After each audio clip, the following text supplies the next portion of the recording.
Moeder verdacht van ernstige mishandeling. Gisteren is een vrouw veroordeeld vanwege de ernstige mishandeling van haar minderjarige kind.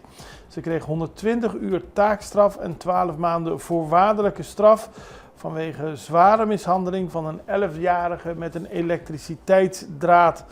De vrouw heeft meerdere kinderen en alle kinderen zitten niet meer bij de moeder thuis, maar die worden opgevoed elders.